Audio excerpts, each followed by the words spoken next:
Hello, I'm Isaac Hayes III, founder and CEO of Fanbase. Listen to what I'm about to tell you. The window to invest in Fanbase is closing. We've raised over $10.6 million of our $17 million goal. That means there's room for less than 6,370 people to invest in Fanbase for the average amount. The minimum to invest in Fanbase right now is $399. That makes you an owner in Fanbase today. Go to startengine.com/fanbase to invest. Why? Because current social apps have taken advantage of users for far too long, with content suppression, shadow banning, harmful racist content, and no real tools for monetization and equity. Fanbase has over 1.4 million users and counting, allowing anyone to reach all their following and monetize their content from day one. Social media is the new TV, and whoever owns the apps that distribute that content have the opportunity to own potential billion-dollar companies. While big platforms with uncertain futures are failing to serve their users, Fanbase is stepping up to fill the gap. Don't wait until it's too late. Invest now, invest for yourself and your future. Go to startengine.com/fanbase and own the next generation of social media.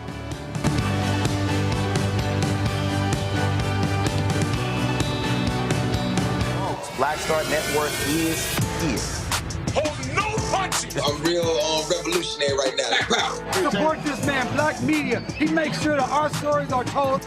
Thank you for being the voice of Black America, Roland. Stay black. I love y'all. All momentum we have now, we have to keep this going. The video looks phenomenal. See, this difference between Black Star Network and Black-owned media and something like CNN. You can't be Black-owned media and be scared. It's time to be smart.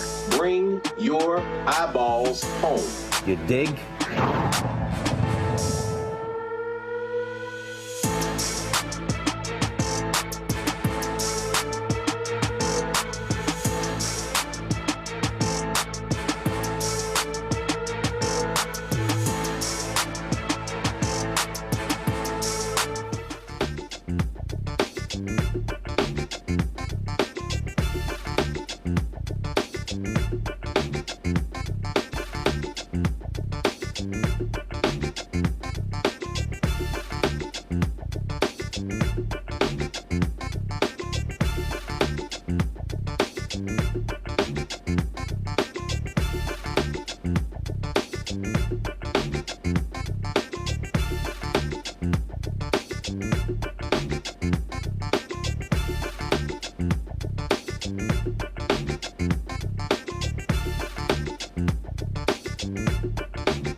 Hey, folks, today's Tuesday, August 5th, 2025, coming up on Roland Martin Unfiltered, streaming live on the Black Star Network. We'll talk with one of the two African Americans in the Dallas-Fort Worth area who Republicans want to force out of Congress. That's Congressman Marc Veasey. Also, we'll talk with Texas House Representative Senfronia Thompson, the longest-serving member of the Texas House in history. We'll talk about the Republicans and their racist maps, their racist gerrymandering, and how they want to increase white representation in Congress. Also, an idiot, a true idiot, the senator from Texas, John Cornyn, sends a letter to the FBI asking them to help Republicans in Texas arrest Democrat lawmakers. They don't have jurisdiction, y'all. Oh my God, these people are stupid. Also, today is the second anniversary of the Montgomery Riverfront Brawl. That's right. Somebody call that our second Juneteenth. We'll talk with an artist who put together this great rendering in Photoshop of the Ernie Barnes, that famous photo that was in Good Times. Yeah, we're going to talk to him. Plus, in our marketplace segment, we're going to talk with Epic Every Day, that particular company, talking about their products as well. And so lots we want to talk about, y'all. And of course, and Donald Trump, that idiot, made an absolute racist remark on CNBC regarding Latinos. And Republicans are like, oh, well, we'll just call this Tuesday. It's time to bring the funk on Roland Martin Unfiltered. On the Black Star Network, let's go. He's got it. Whatever the biz, he's on it. Whatever it is, he's got the scoop, the fact, the find. And when it breaks, he's right on time and it's rolling. Best believe he's knowing. Putting it down from sports to news to politics. With entertainment just for kicks, he's rolling. It's on go, roll, roll, y'all. It's Roland Martin, yeah.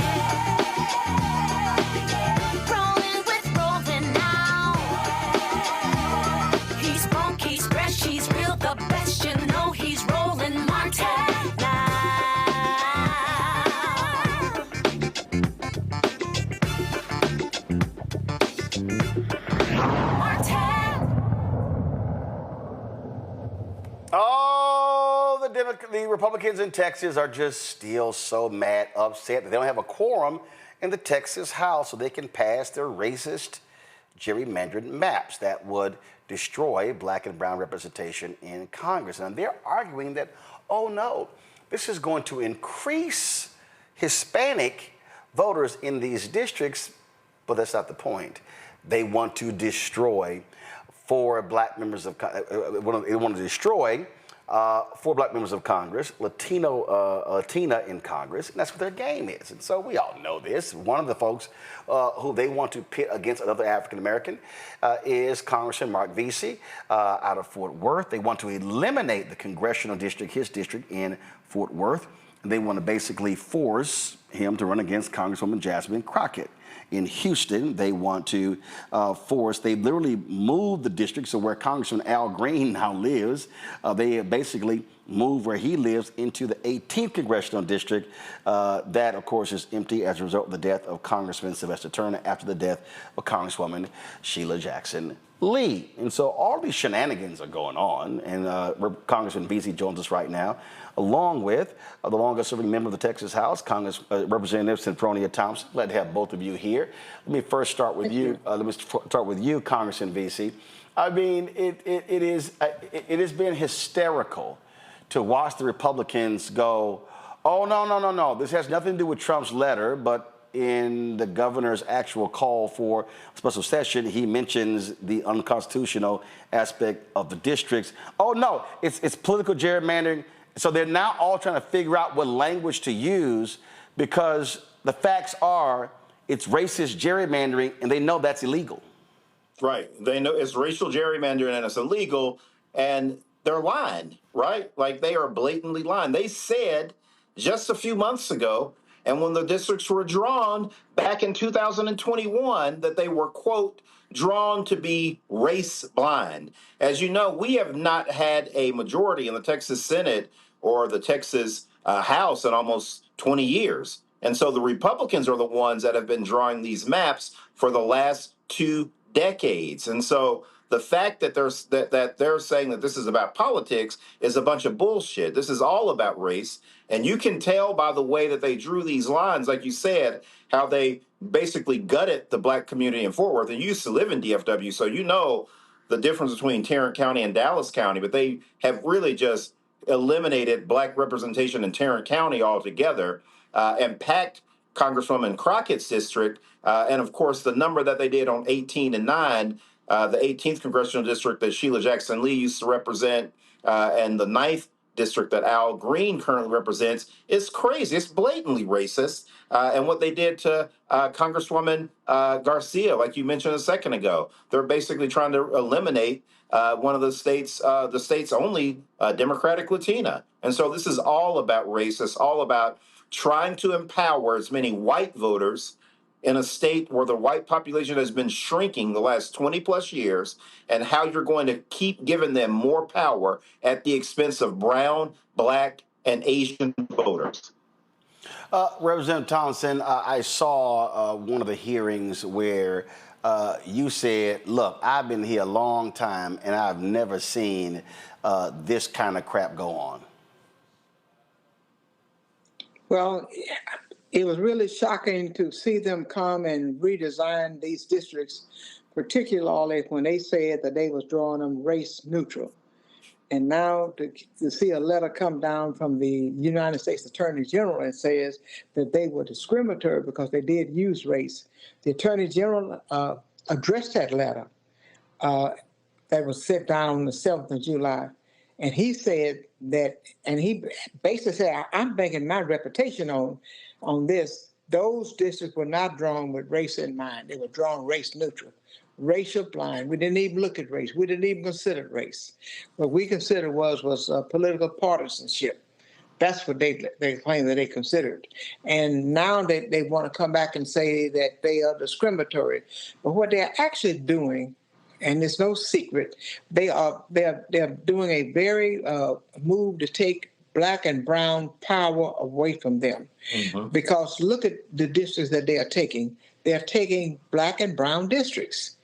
And they're making sure that they can go in and create white districts, where they said, well, you know, they have an opportunity to vote for the person of their choice. They are voting for the person of their choice right now because they feel like they have a say when they can vote for a black person that is in a predominantly black area or a brown person that's in a predominantly black area. They feel like their ideas, their wishes, their desires are being heard by those particular persons. And what they're doing is they're packing and they are using racial tactics to discriminate against the minority community. And yet, we represent the majority of the population. If you add the black, brown, and Asian together, we're about 60% or more of the population within the state of Texas.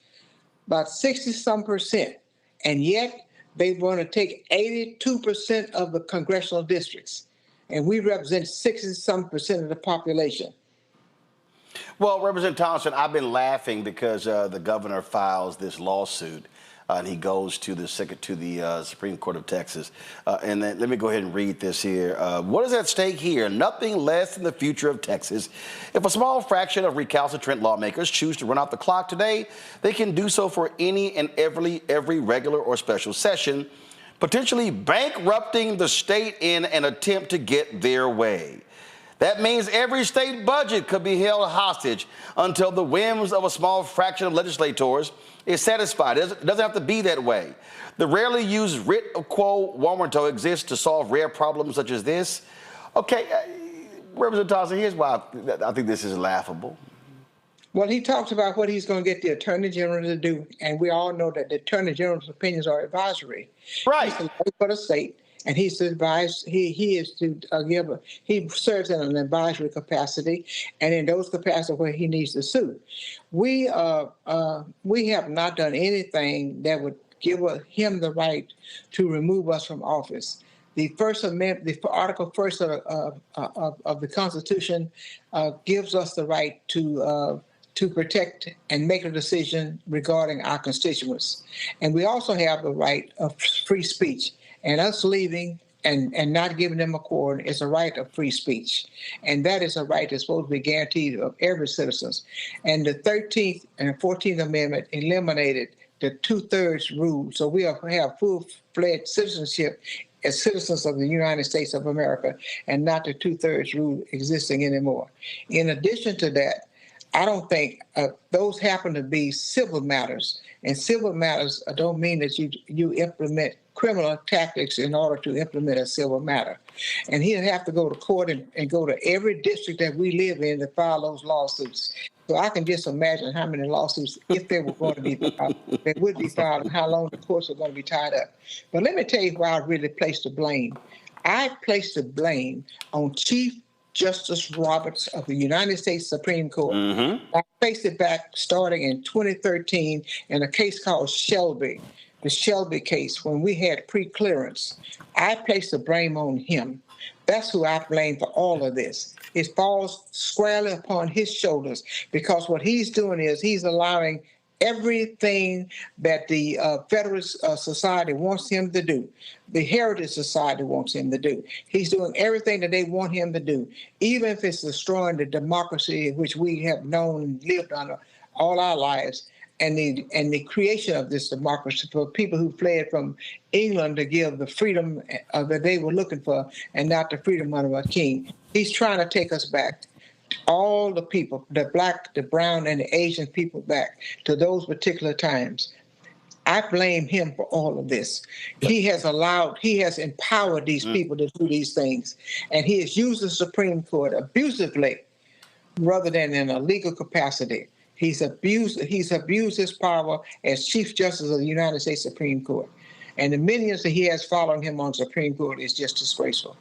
Yep. Well, Representative Veasey, I'm laughing. I'm really laughing big time here because let's go back to my iPad here. I get a kick out of this here. The governor says the court's decision will determine if only 1/3 of the legislature can dictate the outcome for 100% of Texans. You're in Congress. Last I checked, because in the same thing he talks about, holding up the budget. Last I checked, doesn't the Freedom Caucus do that? I mean, the reality is numbers are numbers. In the case of Congress, you need 218. And so the Freedom Caucus says, yeah, we're not going to support this. We ain't going to support this bill. And then they don't. And then they hold everything up, and then they get what they want. And again, I go back to he goes right here, so they can attempt to get their way. That's called politics. And so now in the case here, the law is a law. It just simply says you need a quorum.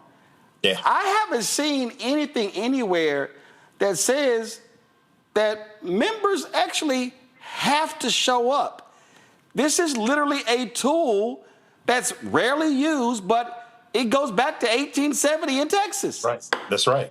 Well, let me not only that, Representative Thompson, hold on. Representative Veasey, make your point, and I'm going back to Thompson. Yeah, no, absolutely. Not only does it go back to the 1860s in Texas, it goes back further than that in the U.S. Constitution, using a quorum technique in order to make sure that you don't have a quorum is something that is normal in politics. It goes back a long, long ways. And then the irony behind all of this that I think people are forgetting, the reason why we left town a week early in Congress, it was because the Republicans wanted to release the Epstein files. And Speaker Mike Johnson, who's always on his knees in front of Donald Trump, decided that we needed to leave town early so we would not have a quorum in the U.S. House of Representatives, so we could not bring the Epstein files up. So behind all of this is they're doing the same thing in Congress. They don't want us to come back because they know if we come back that we're going to keep asking for the Epstein files to be released.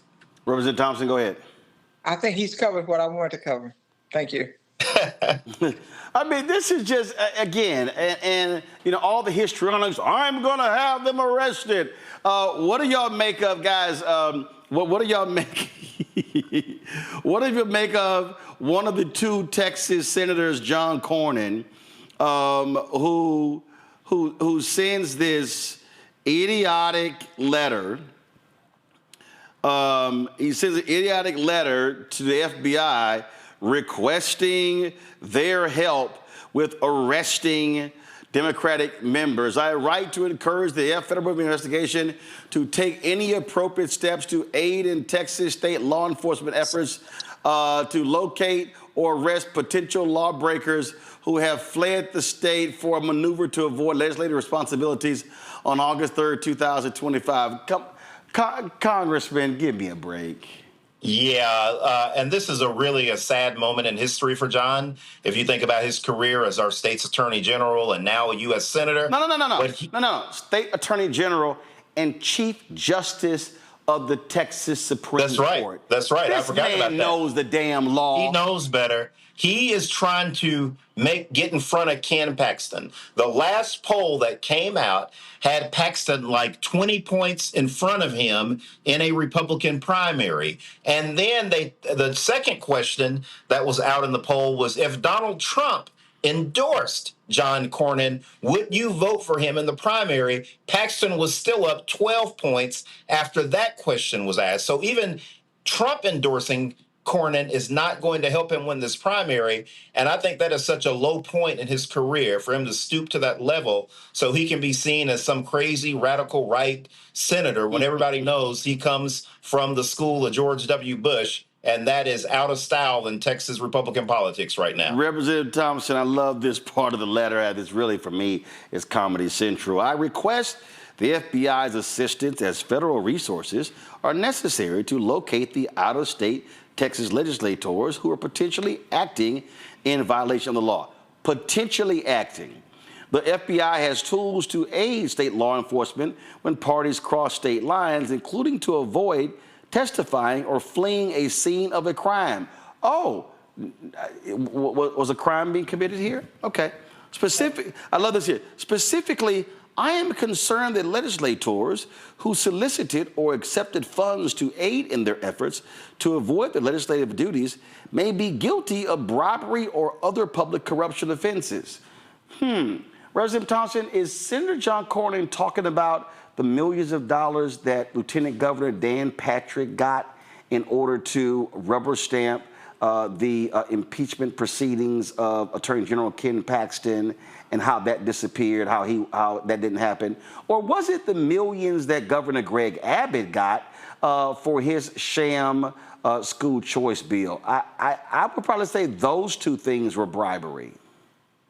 I think if he were working in the realm of what he's elected to do, he can start with Donald Trump and the money that he's accepting and the ways that he's making money. And he would not have enough time to be noticing what somebody else is actually doing. I think he can start with his own house cleaning. And number two, when they issued a warrant out to bring us back, it's a civil warrant. It's not a criminal warrant.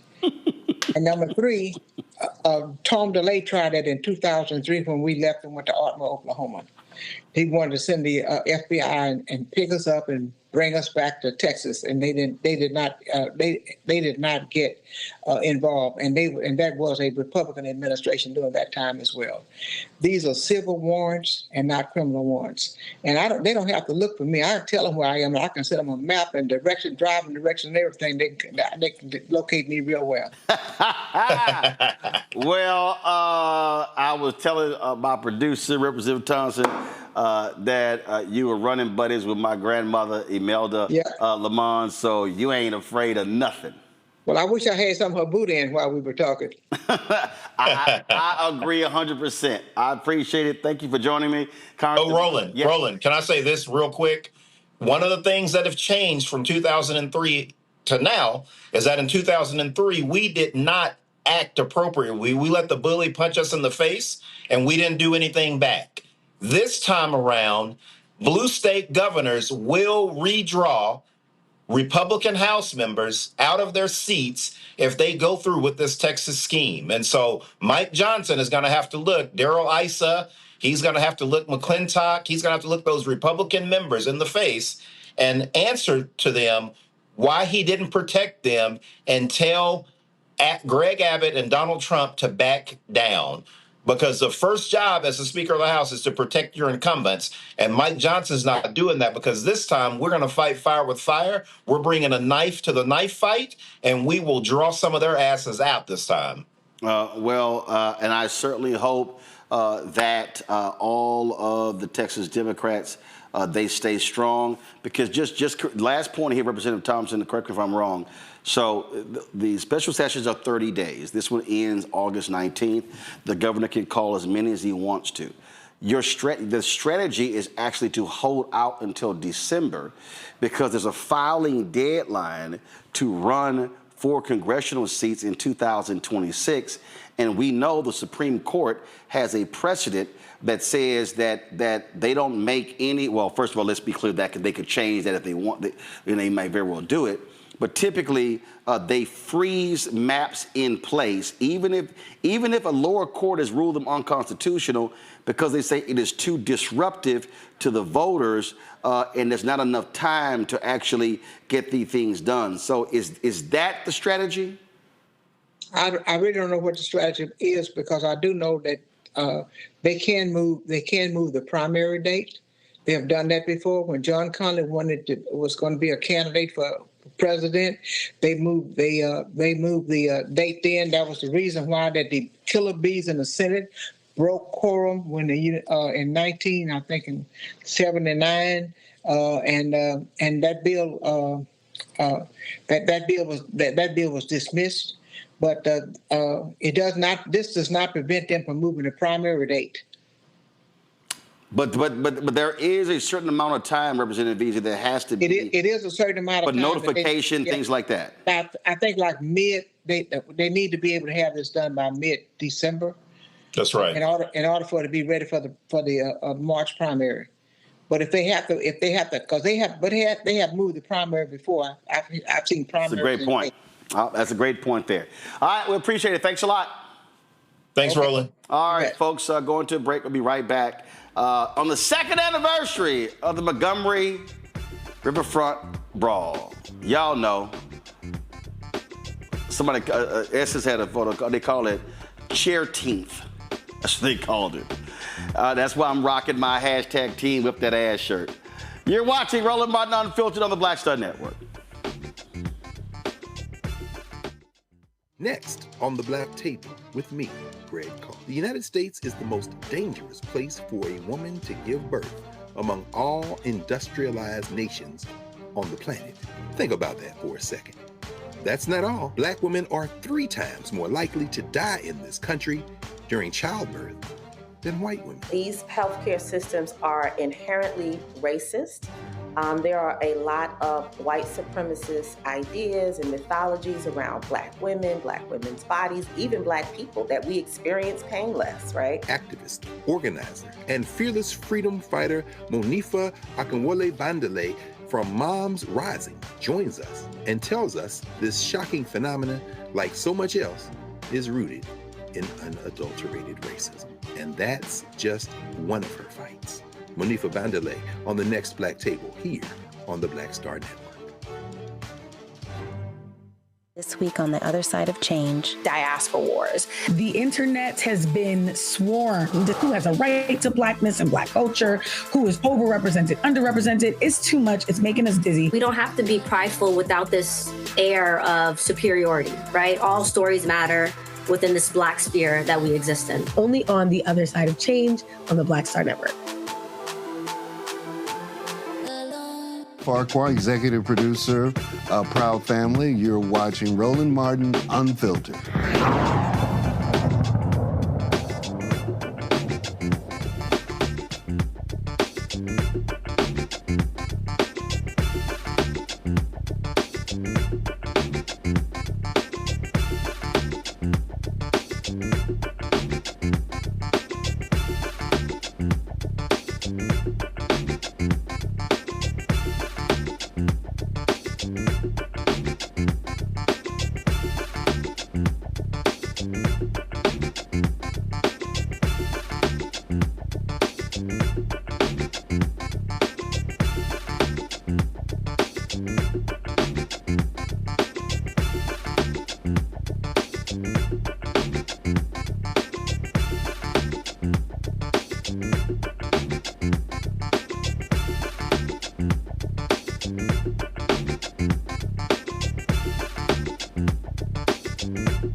All right, folks, so it's important for us just to give you an understanding when we talk about these maps. And so you're dealing with the current map right here. This is the current map. And so you see all the different districts here. So this is in Dallas-Fort Worth, okay? And so I just want you to look at what they're doing here, how they are parsing different parts of various districts. So, for instance, Congresswoman Jasmine Crockett represents the 30th Congressional District, okay? And so you see right here, this is the 30th, this is the 30th right here, okay? You see how the 30th looks. Now, all of a sudden, let's go over here. Now look how the 30th looks. You see how they put in that 33rd, you see how they grab portions of her district and how they change this. And so look over here. Look at this congressional district right here. You see the orange right here? And now you see how this is current, how they have it here, then coming down here, And then now you see how they changed it over here. So you see, again, how they're sitting here, how they're grabbing neighborhoods and how they're sitting here, moving all the pieces on the board around, grabbing pieces from this district and that district and that district to sort of cobble together the district. Same thing when you look at the current right here. So you look at is that the fifth? You should look at the slight purple right here. And so look at this here. You see that particular district. You see how in the 32nd is right next to it, but all of a sudden it looks different over here. And so this is how they've been playing with the maps. Now give me the statewide map. Let's see the statewide map. All right, so you can understand what they're trying to do in the entire state. So this is just Dallas-Fort Worth. So what they looked at 3 areas: Dallas-Fort Worth, Houston, and they looked at the Austin area. And so again, this right here is the current map. And so you see how the map looks. And so you're looking at the various counties. There are 254 counties that are in Texas, 254 counties. And so you see how it's all separated. But then all of a sudden, you go over here. And now when you look at this map right here, you see how the purple district changes, how all those other different, now you see out there West Texas, look, ain't no change in West Texas. And so the purple right here, the yellow right here, that's Amarillo and the Panhandle, but all the changes come right here. All the changes all up in here. Now we're talking Dallas-Fort Worth. Now we're going all the way down. Now we're talking about going East Texas, Houston, all these areas down here. You don't see much change down here in South Texas. You see some, okay, because you look over here, the current map, you see right here, this down here, and all the way down here in South Texas, you see right down here, that's South Texas, and you see how there's a change here. What they've done is they've given some of that South Texas district up to some of these purple seats right here that are in West Texas. And so this is what they're trying to do in order to reconfigure. Now, again, what did they all say? They said when they drew this map right here, this is the current map, they literally said, oh no, race had nothing to do with it. Nothing to do with it. They're actually being sued in court. Right now, Texas is defending this map, saying race was not involved. But the Trump Department of Justice sends a letter saying, oh, districts are unconstitutional, these coalition districts. So Abbott goes, okay, we got to change them. You can't have it both ways.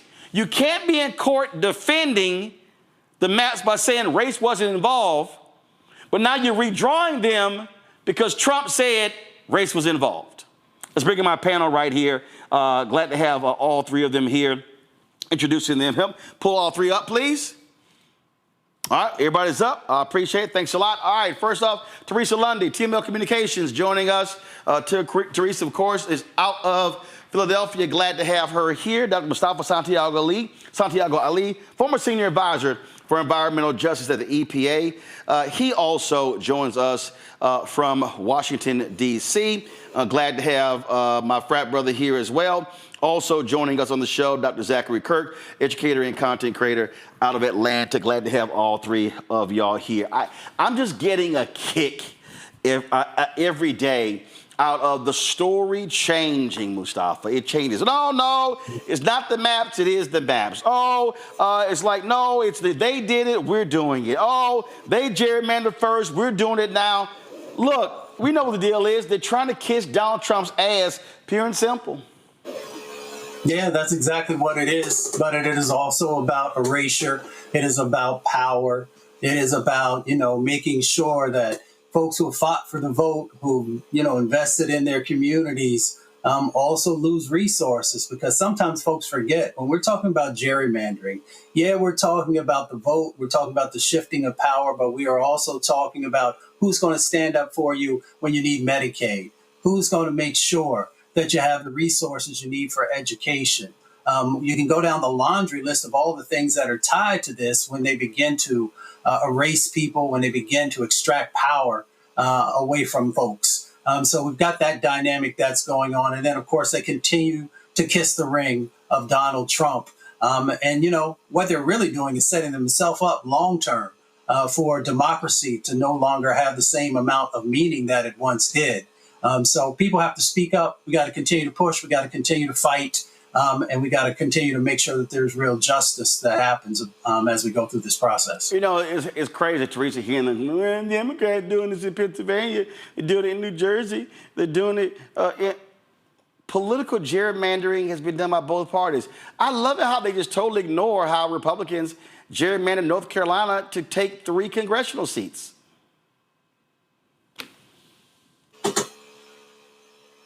Teresa, you on mute.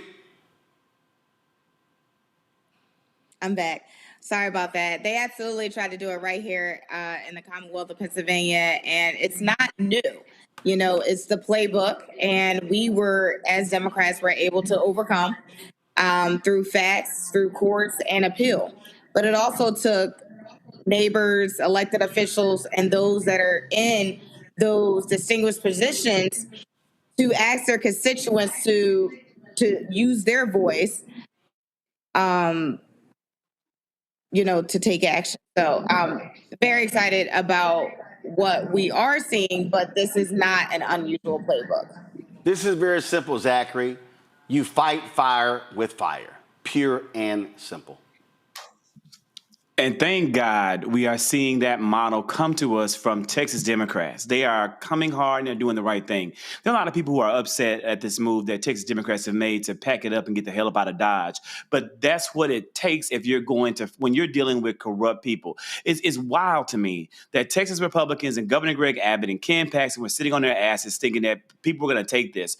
These people, your elected leaders in Texas, they're making $7,000 a year, and they're being fined $500 a day for what they've chosen to do. But this is the only thing they can do to protect democracy. And your, you know, our representatives earlier, I think it was Representative Veasey, when he said that, you know, we've already seen this happen in Congress where Republicans shut down the process for Congress early and left because they were trying to protect a pedophile and protect the leaking and the releasing of the Epstein files, which they promised to the people. What you have happening in Texas are Democrats who are leaving and shutting down the governmental process to protect democracy. These two parties aren't the same. And we need people to see that. And I'm going to be honest with you, Roland. I need my national Democrats to see this as a model and example and start fighting back in the exact same ways. Shut the shit down. I mean, these folks here, again, I just laugh at them. I just sit here and just go, you know, we're dealing with some loudmouth individuals. And the whining and complaining to me is utterly hilarious. It's utterly hilarious, okay, how they're trying to sit and play the game, all right? And we know what's going on. And what they've done is, like, for instance, you got this right-winger, Michael Quinn Sullivan. He goes, you know what really bugs the Democrats the most about the Texas redistricting plan? 4 of the new Republican-leaning seats are majority Hispanic. Democrats won maps that suppress Hispanic voting strength in favor of white leftists. Here's why Michael Quinn Sullivan is full of shit, y'all. In the last 2 censuses, Texas's population increased because of Latinos and Hispanics. And you know what the Republicans did? They created white districts. Yep, that's what they created. And here's what poor little Michael Quinn Sullivan, and just so y'all know, he is the right wing. First of all, I despise the fact that he's a Texas A&M Aggie. That's pathetic. But he's also the publisher of Texas Scorecard. This right wing, come on, show it, please, come on. This right wing publication, that's what he is, this right wing publication. And so what they're all about is they're all about hardcore right wing. Well, let's be clear. Majority of Hispanics in Texas don't vote Republican. They still vote Democrat. That's a fact, Teresa. It's a fact. Yeah, they do. And they're actually looking at the issues that is happening in their districts and in their neighborhoods, and they're voting accordingly. You know, I think, you know, the Republicans are really stressed about their numbers. So what they're doing is that they can't change how their voting is going to happen because they haven't delivered for the folks that voted for them and for the folks that they say they're actually serving. So it's going to be a tough time. And I think this whole redistricting effort is going to be a test to see what actually comes of when we get to midterm. Yeah, I mean, at the end of the day, I keep saying this, Mustafa, over and over and over again. It means you have to turn out and vote. We have to see massive numbers of black people and others turning out to turn these Republicans out of office. It goes back to my grandmother's quote that folks have heard me talk about. You have power unless you give it away. When you don't get up off the couch, you are giving your power away. When you think that it's just not that important, my vote doesn't matter, you're giving your power away. And when you give your power away, you're giving your resources away. You're giving away the ability to frame out the direction for your community. You're giving away your children's future, to be quite honest with you, based upon many of the policies that they're moving forward on. So all we got to do is mobilize, get folks ready, educated, registered, and then go out and vote. And make sure you're voting for policies that actually have some humanity in them. Make sure you're voting for policy that's actually going to help you to be able to hold on to your home. Vote for policies that will help to protect you from the hurricanes that are going to come back through Texas and many of the other natural disasters that are going on. So you should just make sure that you vote, and that not only you vote, but you make sure you're talking to other folks about why they should be voting as well. Zachary. There are people who are, wondering, why Texas Democrats ended up in Chicago and ended up in New York, ended up in Boston. And they're saying things like, is it really going to make a difference? Roland, I'm going to be honest with you and your viewers, because I think it dovetails into what you just said about voting. It is possible that it is an inevitable reality that these really bad maps are going to pass, that this gerrymander and what the Republicans in this country are doing to suppress democracy will come to pass. And yeah, we can definitely blame the SCOTUS. We can definitely blame Chief Justice Roberts. They have a lot of blame in this. But we also have to blame the voters. We have to blame those who voted for this and put Donald Trump in office. We have to blame those who voted for Greg Abbott and who put him in office. But we also have to blame the 90 million eligible voters who sat down and made a choice to not vote. And we have to ensure that they know what's happening and know the consequences of their actions. The only reason this is happening is because of what voters did or did not do. And the only way to reverse course, the only hope that we have, the only chance that democracy has to continue to exist in this country is that in 2026, they get off their asses and the 90 million go and vote, and they vote overwhelmingly in favor of democracy, not necessarily the Democratic Party. That's not what I'm saying, but vote in favor of democracy, vote for America, and vote in their best interest. And here's my position. Go to my iPad. It's real simple. So let's see here. New York, there are 26 seats, 16 Democrat, 10 Republican. California, 43 Democratic seats, 9 Republican. If I'm Hochul and Newsom, I'm snatching all 19. And I'm not going to apologize 1 second. Folks, we'll be right back. Roland Martin Unfiltered on the Black Star Network. Support the work that we do. Join our Bring the Funk fan club. Your dollars make it possible for us to do the work that we do.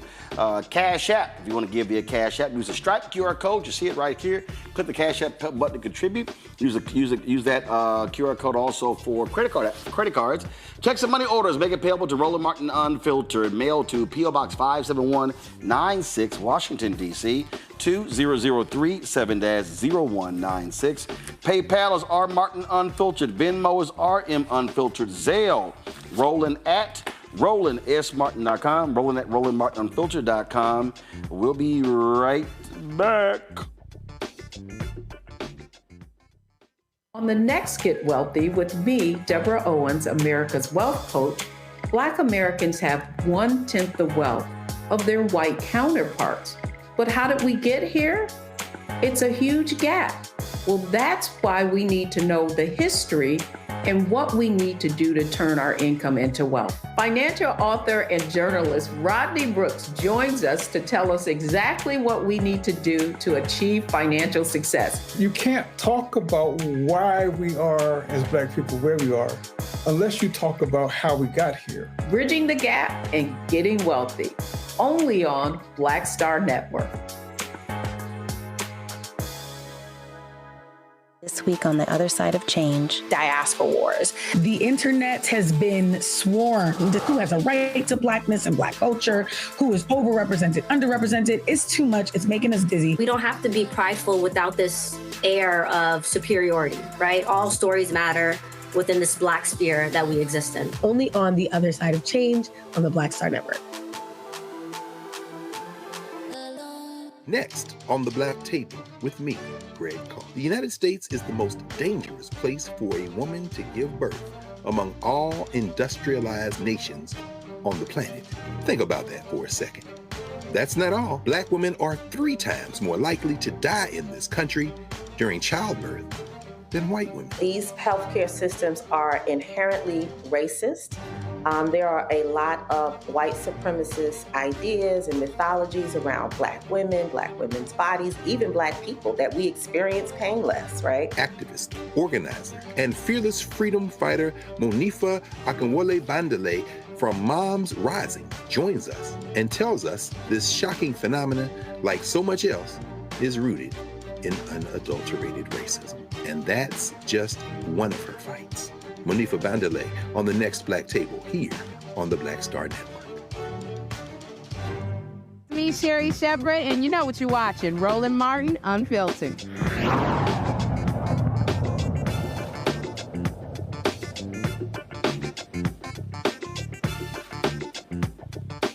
Folks, Democrats are still in Chicago, and they were joined today by Ken Martin, the chair of the Democratic National Committee.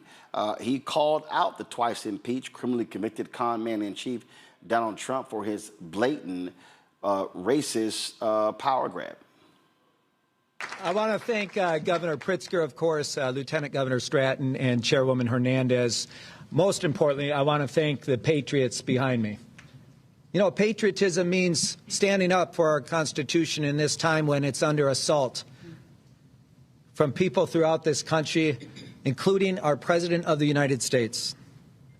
Let me tell you something, though. You heard it from the governor. Democrats are fighting back. We're not rolling over. And I've been saying to these Texas Republicans, if you want a showdown, well, you're going to get a showdown. And here it is right now here in Illinois.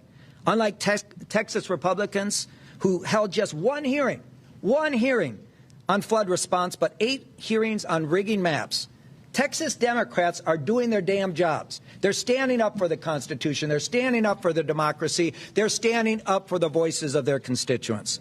There is nothing more American than calling out corruption, blasting bullies who seek to harm others, and defending democracy and the will of the voters. We are here on the eve of the 60th anniversary of the Voting Rights Act to once again stand up for fairness and justice. Because just as the icons of the civil rights movement marched, protested, and got into good trouble, just as Dr. King and Fannie Lou Hamer and John Lewis fought to ensure that Americans could access the ballot regardless of the color of their skin, so too are these courageous Texas House Democrats standing up and fighting back against a racial gerrymandering scheme to disenfranchise black and Latino voters, all to desperately hold on to Congress in the midterms. I am here because the DNC is standing shoulder to shoulder with them every single step of the way. And let me tell you something. We are supporting them not because it's a political fight, although it is, not because it's a necessary fight, although it is. We are supporting them because this is a moral fight, a fight worth fighting with every tool at our disposal, a fight for the fundamental value that voters should get to choose their leaders, not the other way around. Now, our message today is simple. It didn't have to be this way. It did not have to be this way. But Governor Greg Abbott, he could have simply picked up his pen to directly support individuals and families affected by the devastating floods in Kerr County. He didn't. He could have said no to Donald Trump and refused to redraw the electoral map in Texas. He didn't.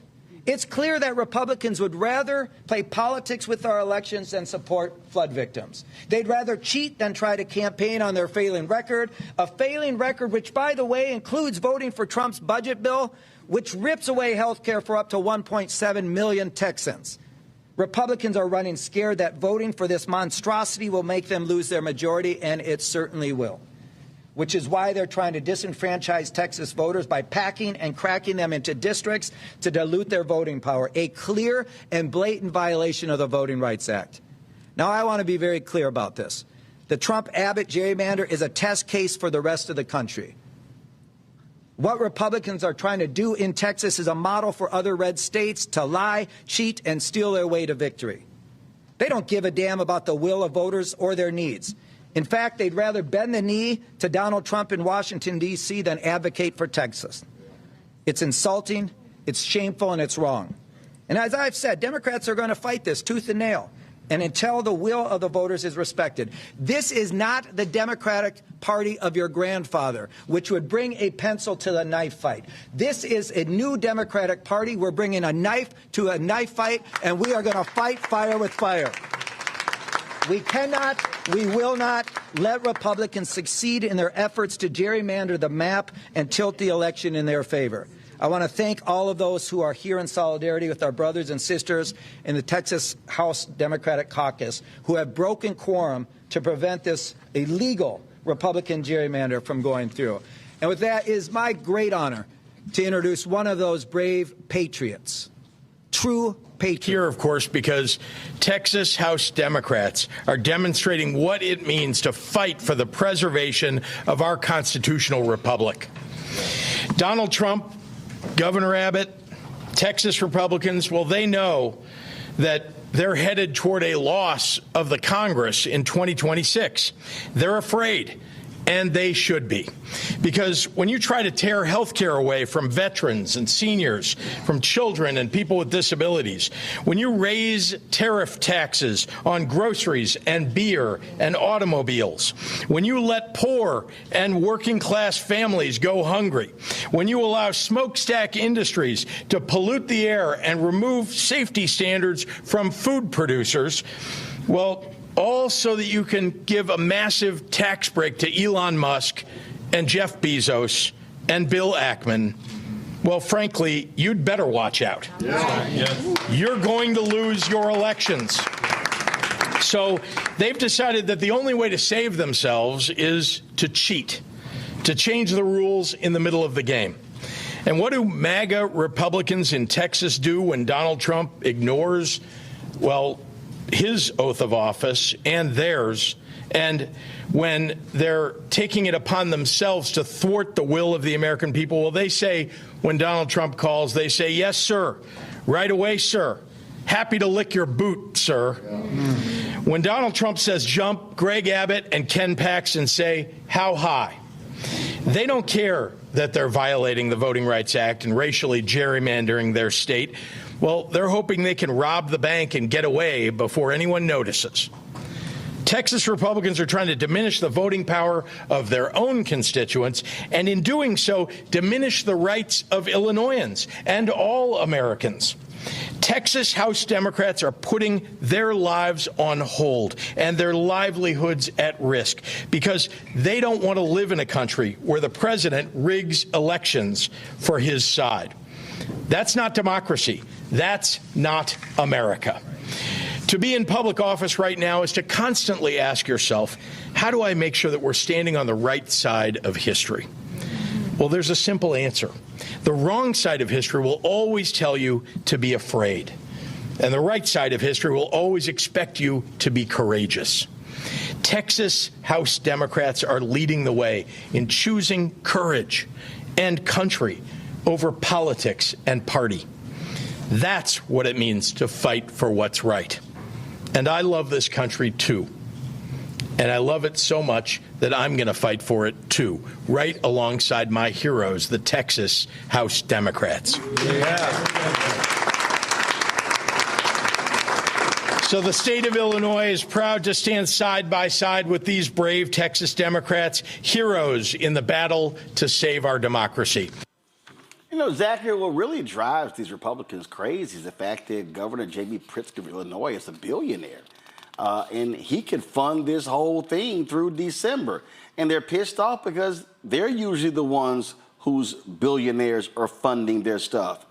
What say you, Elon Musk? Elon Musk is still sitting somewhere angry and upset and pouting and only giving resources when he's being threatened with the risk of deportation, okay? Because he's probably just as here without the appropriate credentials to be here. Like, that's where he is, somewhere pouting about it. Governor Pritzker is a role model, and he is doing the right work. We have a number of Democratic governors who are out there and who are talking to the game, but Pritzker is backing up the talk with some action. And that's what I'm looking for in a future leader of the party as a whole. And I also want to say a huge shout out to Chairman Ken Martin. You know, this man had a tough election to become the DNC chair. He served under Jamie Harrison, and he has had very few missteps in his current role. He's done an amazing job, from standing up to very small men with loud mouths like, what's little skinny man? David Hogg. Little Duke. Look, that was my man, David Duke. You know, David Hogg was a mental lapse. Yeah, David Hogg, not David Duke, but David Duke Hogg. Yeah, you know, he stood up, did the right thing, and he's doing it again. He's present, he's visible, he's on the ground. I was fortunate enough to be in New York City for a Congressional Black Caucus PAC event, and who was right there, you know, on the main stage doing some big talk? It was Ken Martin. He's doing a great job, and I cannot not give this man credit, because that's the kind of fight we need in this war. Of course, California Governor Newsom has now also not been silent. Here's what he had to say about what these nutcases in Texas are doing. But it's done in response to the existential realities that we're now facing. Things have changed. Facts have changed. So we must change. I think it's in the spirit of, you know, Lincoln's infamous second inaugural. We have to disenthrall ourselves so we can save this country. We've got to think anew. We've got to act anew. Things have changed. We're reacting to that change. They've triggered this response, and we're not going to roll over. And we're going to fight fire with fire. But we're going to do so not just punching with the weight of the fourth largest economy, the most populous state in our union, the size of 21 state populations combined, but we also will punch above our weight in terms of the impact of what we're doing. And I think that should be absorbed by those in the Texas delegation. Whatever they are doing will be neutered here in the state of California. And they will pay that price. And we believe public opinion is with our approach. And I appreciate the growing recognition in other states of other governors of like mind, and the people of this country recognizing what's at stake. These folks don't play by the rules. If they can't win playing the game with the existing set of rules, they'll change the rules. That's what Donald Trump has done. He's dialing for seats. Familiar, because he dialed for votes in the last election. Here's someone who tried to break this country, tried to light democracy on fire on January 6th. He recognizes he's going to lose in the midterms, and we have the opportunity to de facto end the Trump presidency in less than 18 months. That's what's at stake, and that's why we're putting a stake in the ground. We're not drawing lines to draw lines. We're holding the line on democracy, on the rule of law, co-equal branches of government, popular sovereignty. That's what this is about. Could you invite Texas Democrats? And Mustafa, that's what it is. They are scared to death they're going to lose the House next year. Yeah, that's exactly what it is. And, you know, you have to evolve. You have to meet the moment. So I appreciate what Governor Newsom just shared and some of the other governors are considering doing, because, you know, we see what's playing out on the ground all across this country. Anybody who's actually spending any time out there, people are suffering right now, and it's just going to get worse if we don't have some checks and balances in place. That's the reason that we have the system, that we have in this country, the three different branches of government. There's supposed to be checks and balances that are there, but that's all out of whack right now. So we've got to get back to that, because if we don't, you're not going to have a country. And we know who's going to carry the burden. It has always been the Black community that's been the one, who gets hit first and worst, and the ones who, even after things begin to heal, it takes from, just decades upon decades. So Folks are doing what's needed in this moment, and I appreciate that. Everybody knows I'm a type of person who tries to find collaboration where it can be, but these folks are not interested in that. These folks are only interested in power. They don't care who they hurt and for how long they hurt them, and that has to be addressed, and this is one of the ways of doing it. Teresa, this is why they're scared. This group right here. There are 35 vulnerable Republicans, and they are scared that they are going to lose anywhere from 10 to 20 of those seats. And they're like, hey, we got to run the numbers up because we know because of the policies, Trump is underwater in a lot of these polls. People are not happy at all. And, of course, they're pissed off. They keep lying about the Epstein stuff. And so they are trying to protect these folks. That's what this is all about. These 35 vulnerable Republicans right here. I mean, there's nothing else you can do at this point.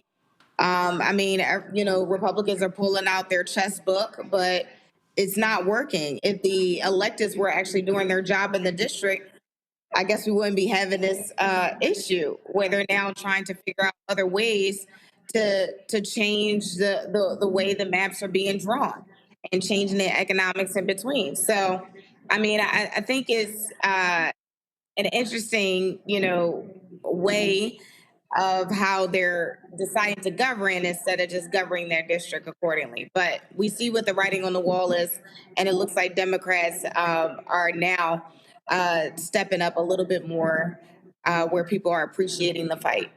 Absolutely. All right, folks, hold tight 1 second. We come back.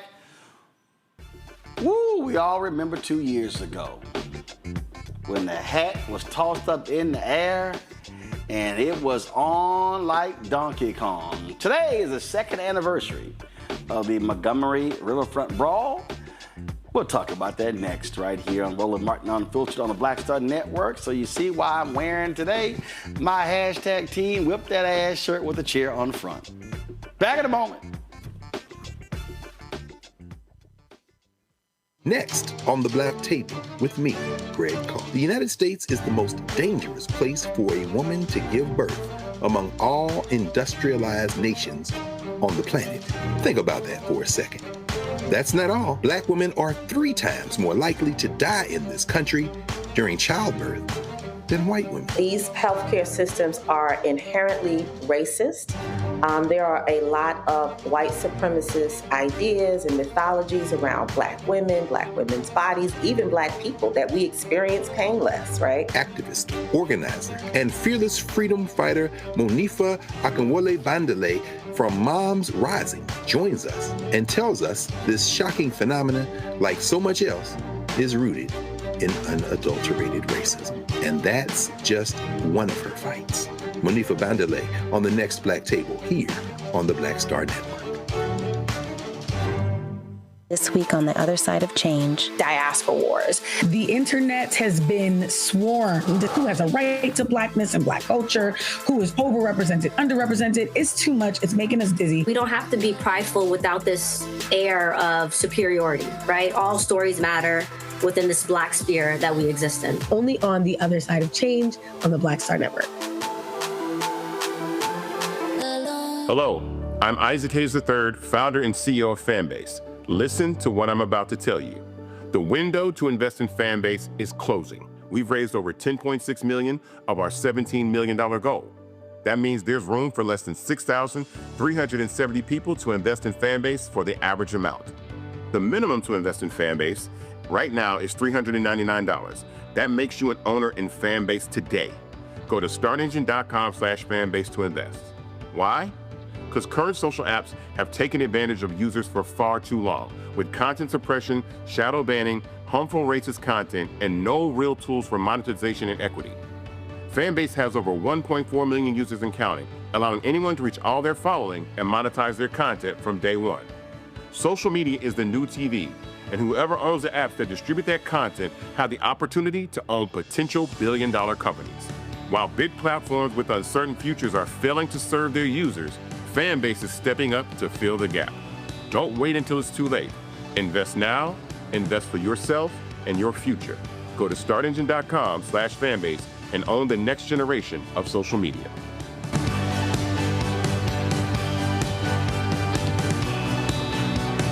Hey, John Murray, the executive producer of the new Sherry Shepherd Talk Show. You're watching Roland Martin, Unfiltered.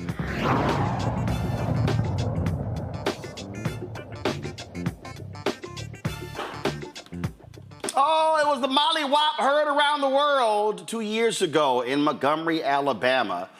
Black man trying to sit here and, dock his boat, and these white folks wouldn't move their boat. And they said, we're going to fight the brother. And, the Black Avengers came to his rescue, and it was on. The brother smacked his white woman in the head with a chair.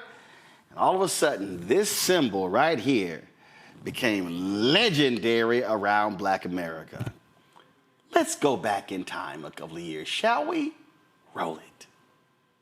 That guy in the white shirt is crew from our little dinner cruise boat who got off our ship to go over there to move that black pontoon boat on his own because those guys who parked there were told not to leave it there and they left it there. So he's just pushing it off. That's funny. Took matters into his own hands. I love it.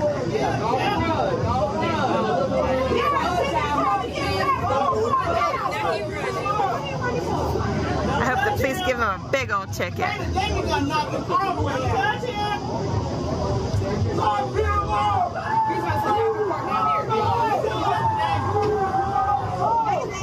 Ooh, confrontation with the owner of the boat.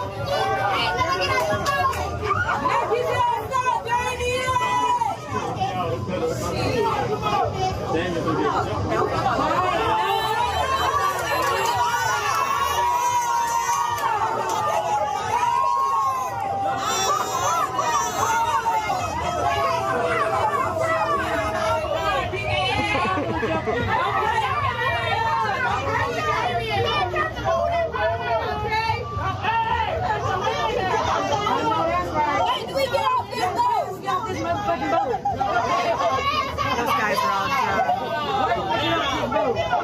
We all got to throw your ass in this water.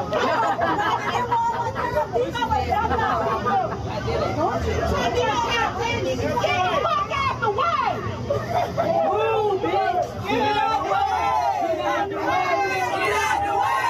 Move, bitch! Get out the way! Get out the way! Get out the way! Move, bitch! Get out the way! Get out the way! Get out the way! Move, bitch! Get out the way! Get out the way! Get out the way!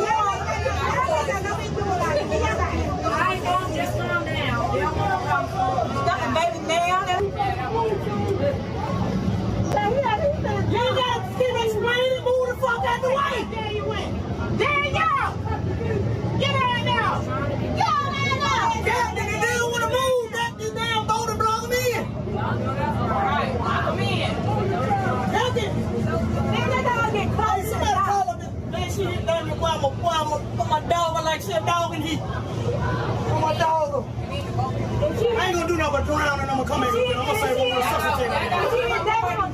No, we do for you, baby. It's over. Y'all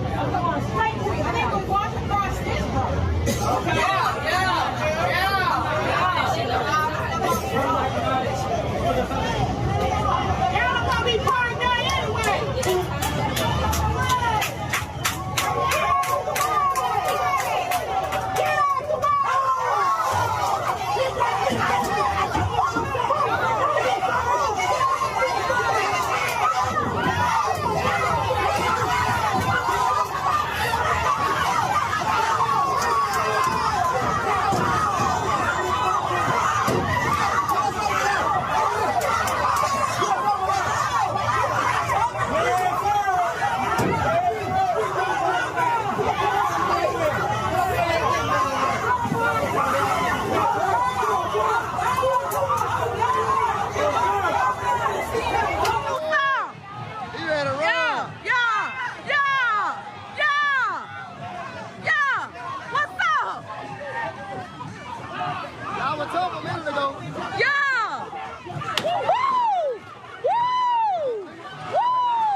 playing like that, baby. What y'all thought was going on? They put their ass in the water, y'all. Boo out! Boo out! Boo out! Boo! Fry their ass up. Baby, please. Ooh, Ashley. Boo out!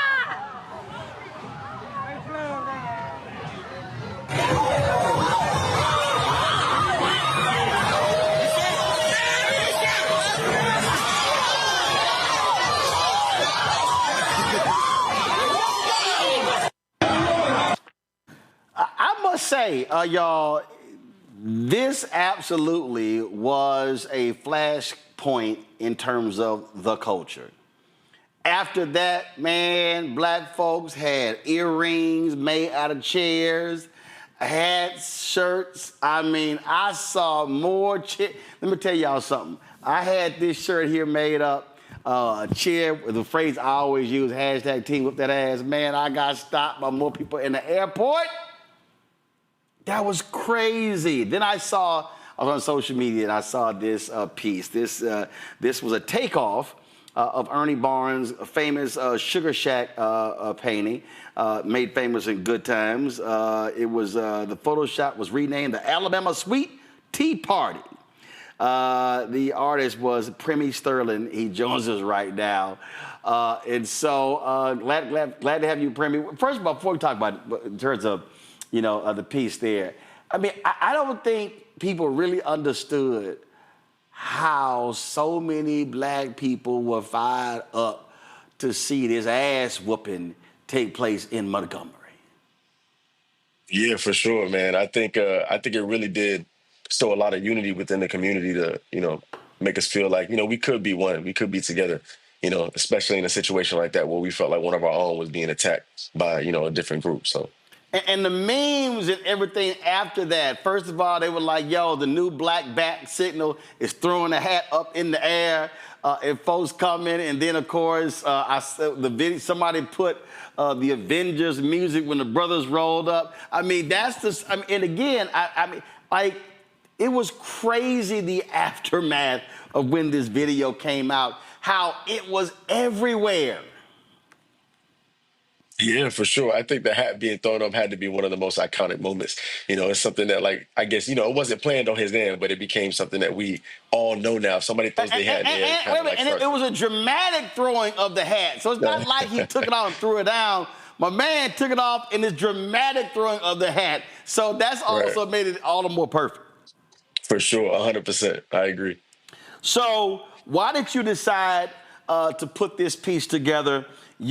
Grabbing, of course, the famous Sugar Shack photo and call it the Alabama Sweet Tea Party. So it all started on Twitter. A friend of mine by the name of Jadelle Dior, she's a singer. She actually posted and asked me to put the chairs in the shot. And I thought that was genius. I was like, man, that's kind of hilarious. But as I was doing it, I was like, I might as well add the rest of the elements to it. The hat being thrown in the air, as you see on the left side, the one kid with the crew shirt who swam across to, be a part of it, and adding the name to it, the Alabama Sweet Tea Montgomery Brawl. I thought that kind of fit everything. Now, of course, we know about copyrights and trademarks. Did the Ernie Barnes estate hit you up to say, bro, what you doing?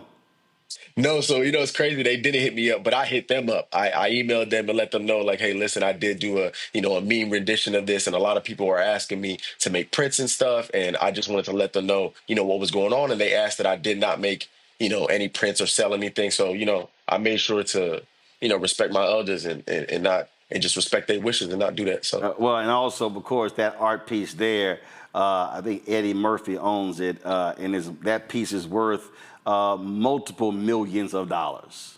Absolutely, 100%. You got to respect that. I always, you got to respect the art form, especially, when it's within our own community. I had the opportunity to interview Ernie Barnes a number of years ago at the Pan-African Film Festival. I have to find that. It's actually on videotape, mini DV tape. That's how long ago it was. For sure. And so you talk about it. And so, and what's interesting is, again, how people are responding today. I posted this, and there are other people that have been posting different images, again, today, in essence, marking this day. Mm-hmm. Yeah, it's almost like a holiday now.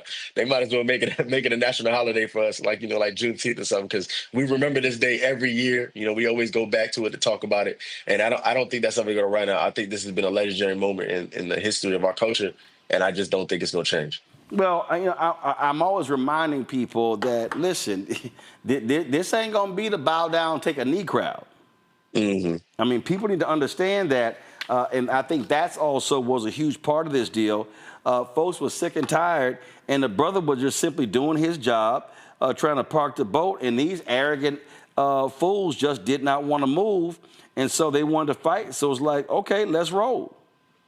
Yeah, absolutely. I think they expected him to kind of bow down, and when he didn't, and he made sure to stand his ground and stand on business, and the other people came to defend him, you kind of see like they wanted no parts after that. They wanted to stay in their boat, and they wanted to act as if the event was over when they were the ones that started in the first place. Go to my panel. Zachary, you first. Roland, I'm gonna be honest. I had some of that footage I had never seen, and it was a commentary that was taking me out. Oh yeah.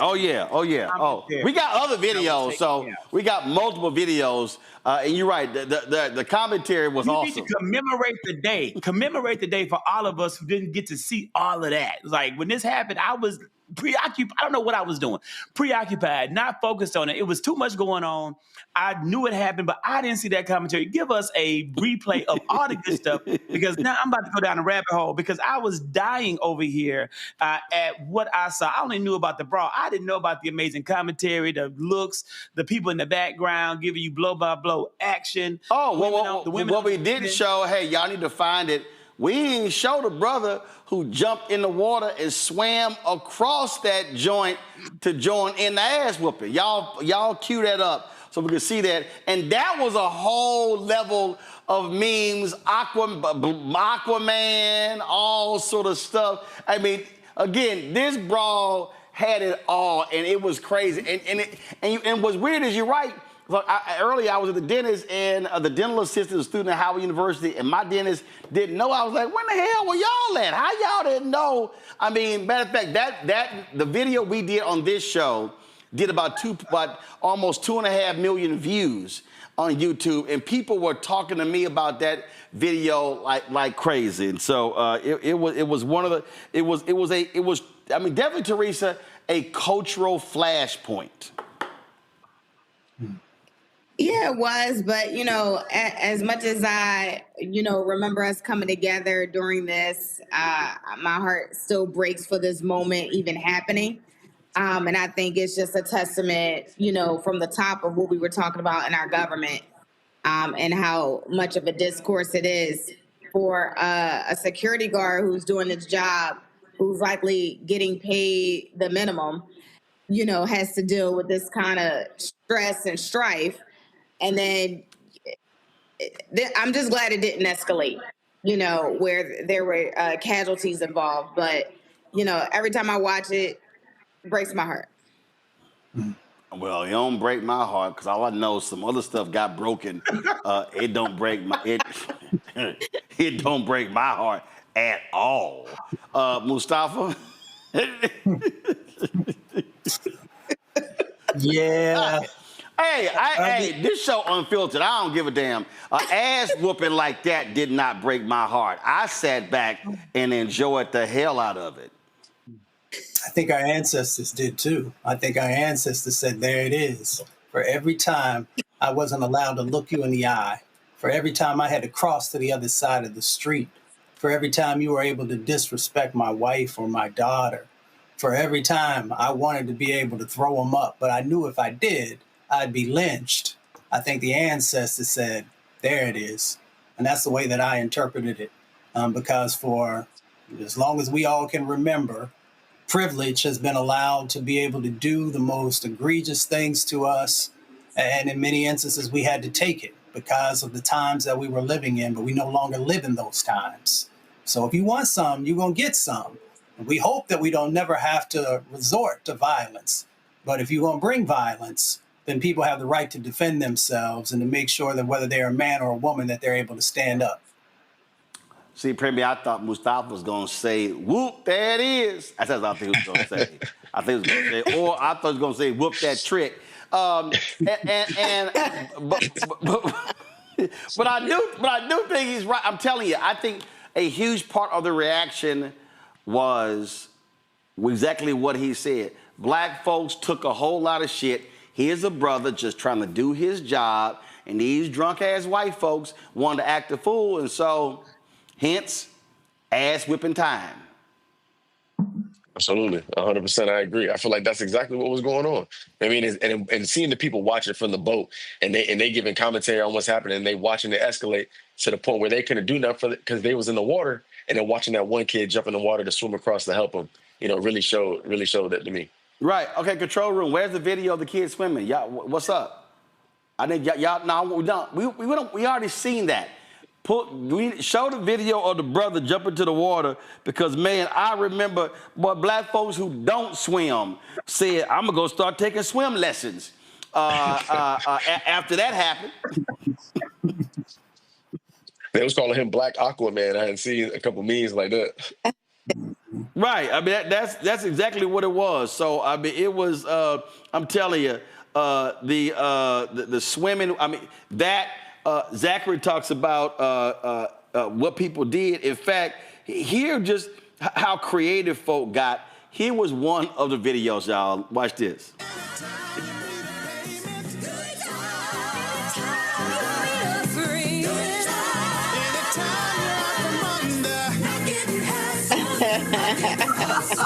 Keeping your head above water, making a way when you can. Good times, easy credit rip-offs. Good times, scratching and surviving. Good times, hanging in a jar. Good times, ain't we lucky we got 'em. Good times.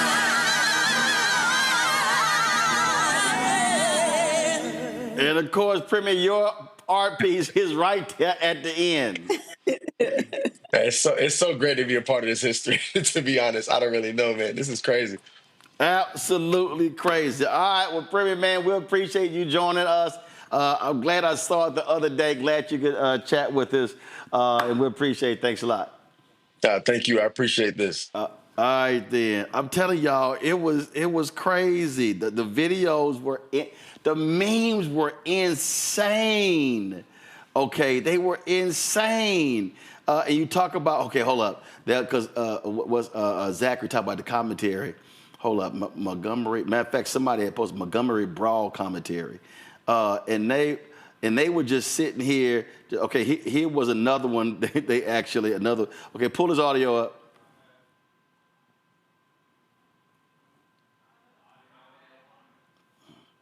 All right. So there's no audio on that one. That was another angle. There was another angle of the brawl, and folks were trying to see that one. Somebody said the full brawl from a different angle. Do we have audio on this one?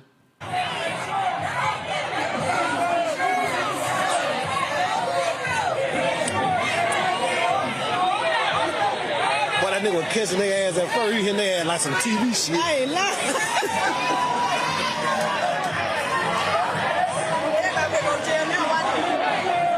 Yeah, see, the other folk were...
DJ going. We got the folk talking. We got all of that.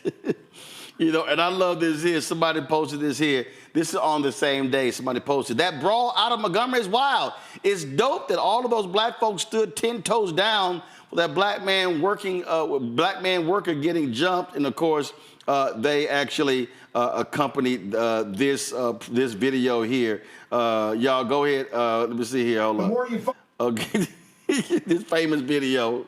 As you can see, the more you fuck around, the more you're going to find out. As you can see. Oh my God, it was crazy. I gotta show y'all this one here. Okay, y'all. So check this out. Yeah, they squabbling out there now.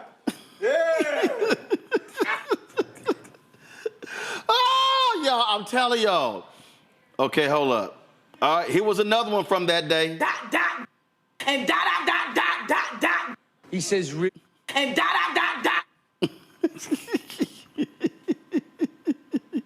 Oh, it said new angle of Montgomery Brawl just came out.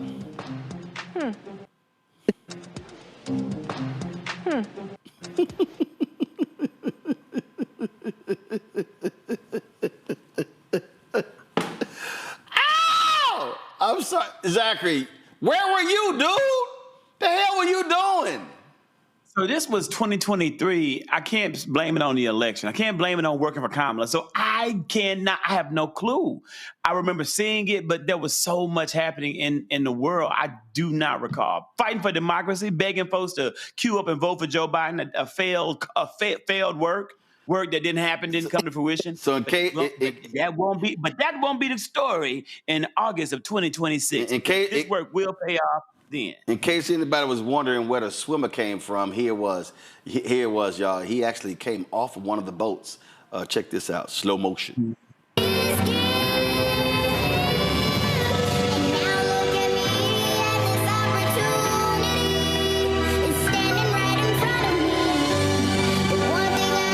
My man swam across the water to get a piece of that here. Okay, I gotta play this one here. Y'all.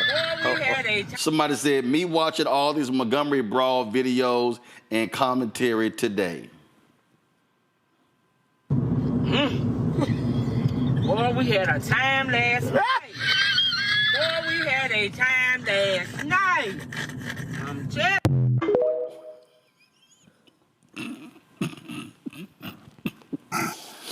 Okay, y'all, I'm having okay, let's see here.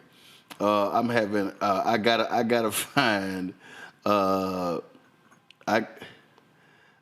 okay, hold on. I gotta find another one, y'all, because I'm having way too much fun. So this was actually a pretty funny video here. Let me zoom. Okay, pull up the audio.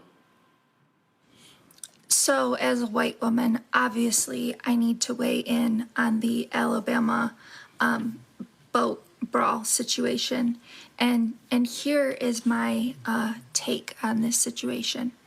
I would like all marginalized communities to know that I come with a chair, and if you ever need my chair for defense of any type, just ask. I can move out of it and sit somewhere else. This thing is heavy, it rolls fast, and if you throw it at someone, it'll do serious damage, okay? All right, wait. It also has canes in the back, so we've got options. We've got options with my chair. You see me, you need the stuff, just ask.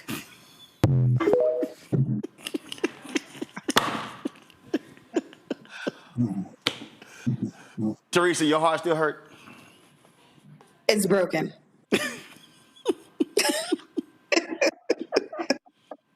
Oh, I think he was one of those good play-by-play, Mustafa. Let's roll it. It's not a race thing. This is not a race. Well, maybe it is a race thing. This security officer tells this gentleman here that he can't park his boat there. He needs to move his boat. And it turns into an altercation. It just so happens that this is taking place in Montgomery, Alabama, which also happens to be the home of racism. That's right. So that in Mississippi, the white guy, he gets his friends and they start jumping him. This nigga threw his hat up like he was about to graduate. So just know, this is the cheat code, people of color. If you ever caught in a tough situation, just take your hat and throw it up in the air. And out of nowhere, the black people you never knew, never met, is just gonna come out of nowhere to help aid and assist you. The visuality of the week award goes to this gentleman over here swimming. Do you know how committed you have to be to hop in a body of water you don't know what's in the water, assist somebody you probably don't even know? He swam all the way over there. Yo, come back with straight full of adrenaline. Then he get over there, soaking wet, probably 10 pounds heavier, and he ready to fight. When this transpired, this shit felt like, you know, the end of The Lion King, where Timon and Pumbaa just started just whooping all the hyenas' ass at the end. The cavalry has arrived, nigga. And the dreadhead niggas is throwing hands. The girls that was doing the commentary, I ain't gonna lie, y'all country as fuck. I thought I was at a crime mob concert. This nigga think it's ECW Hardcore Heaven 1997. He swacking the fuck out of everybody with that chair. Straight Stone Cold Steve Austin Sandman type shit. Where's Jim Ross when you need him? The carnage, the mayhem, the broken bodies. We need an ECW chant for that, I ain't gonna lie.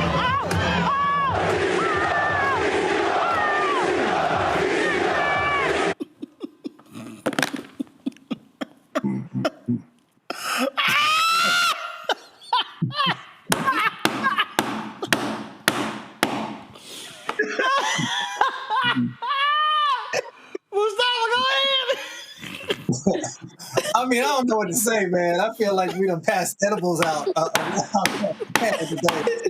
No.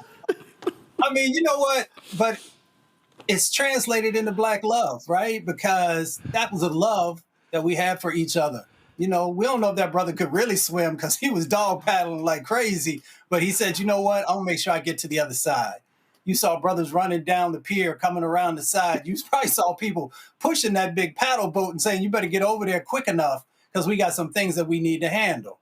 So, you know, I think Teresa was also talking about, you know, in those types of moments, it would be beautiful. We can translate that to a whole bunch of different situations where we make sure that we're loving on each other and protecting each other and making sure everybody understands that you're not going to come for our community, because if you do, we're going to stand in solidarity. So, yeah, it's funny, but it is also an opportunity for us to make sure that we understand that we don't have to be separated. We don't have to take a whole bunch of mess from folks, and that we can make sure that real change happens inside of our community. Sometimes we got to do it by throwing some hands, but hopefully most of the time it is because we are using our brains and being strategic and making sure that we are utilizing our power. I got one. Just I got one more. That's why Absolutely. Hold on. I got one more. My name is Point of View, and I'm joined today with the chair from what many are calling the Montgomery Riverfront Brawl. Let's take a look.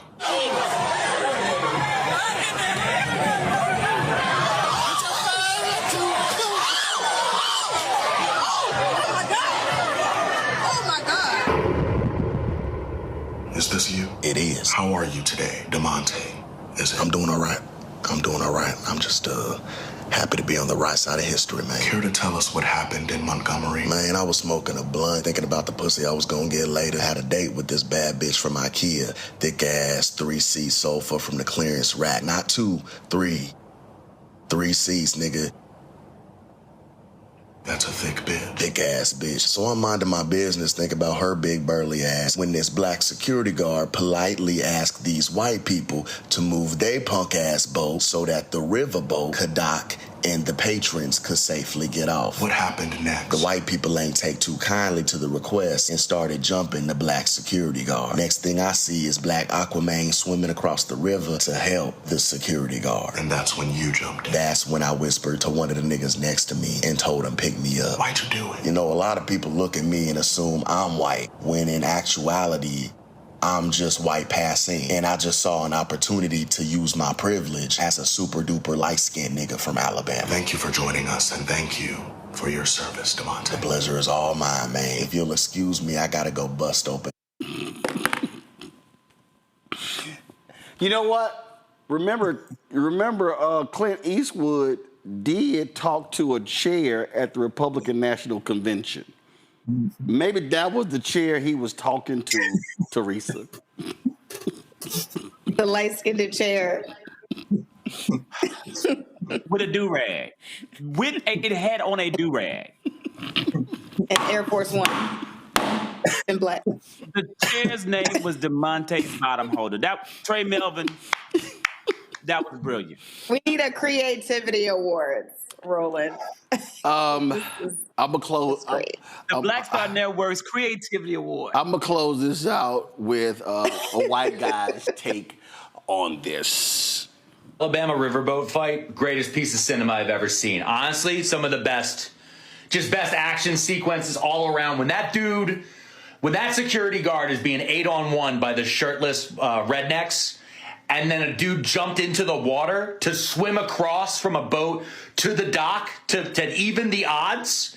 He sees 8-on-1, and he's like this one security guard having the shit beat out of him by shirtless rednecks. One of them came running in and gave a fucking running knee in salmon shorts. Like, these are bag of shit, shirtless, drunk rednecks attacking a lone black security guard. And this one dude jumps in and swims across. The crowd reacts the same way in Avengers Endgame when you hear Falcon go, "On your left," and the portals open. The crowd watching this just went, "Oh my God, we can be involved too." And it goes on 8-on-1 to like 46-on-8. And then a dude has a chair. He's just smashing people. It's like the Hulk. He's just smashing people with the chair. They all deserve the belt. Everyone deserves the belt. Even the shitty cops, because the cops are like, I kind of don't want to stop this. They're like, when chair dude gets the one shot on the down lady, they're like, okay, we have to arrest you on camera. And they're mad about it. They're like, damn, dude, you were so cool until you hit that lady as she was down. Until that moment, they were like, oh, no. But yeah, greatest fight I've ever seen. It's a little bit on TikTok, but it's go to YouTube for this one. Alabama riverboat fight. There are multiple angles, so many people, and there's a DJ playing in the background the whole time. Top 10 internet, like, big old brawls I've ever seen. I loved it.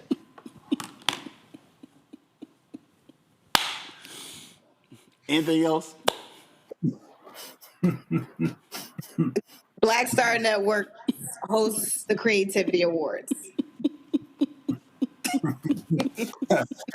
Black Star Network, SmackDown 2023. Hey. When black people come together in unity, it truly is a love song in solidarity.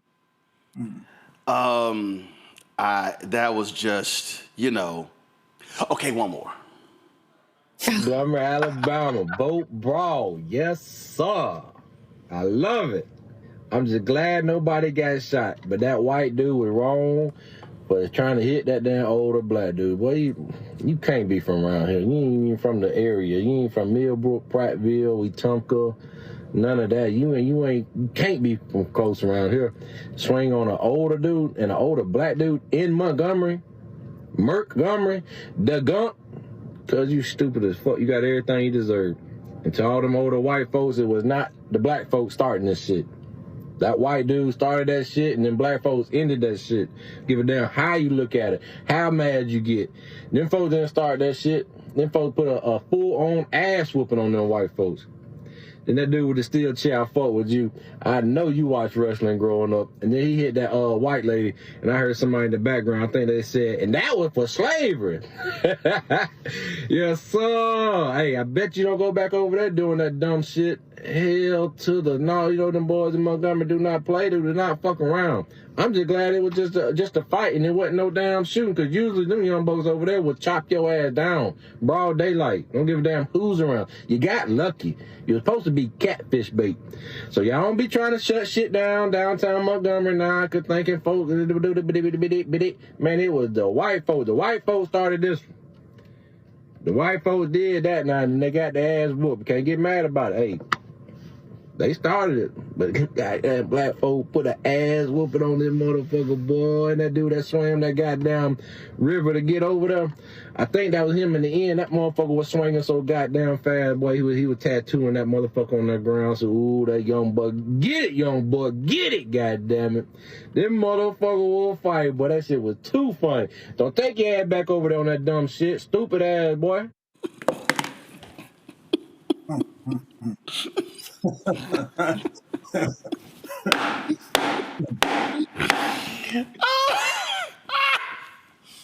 Roland. And that's why we got black on media. Because you will not get this on MSNBC, CNN, Not at all. Fox News, ABC, NBC, CBS. You might get it on Fox News where they say it's Yes. My heart is full. Yes, I'm good. I'm sorry, Teresa, but my heart don't hurt. Ain't nothing like a good ass whooping. All right, we'll be right back. Roland Martin Unfiltered on the Black Star Network. Hashtag team whip that ass.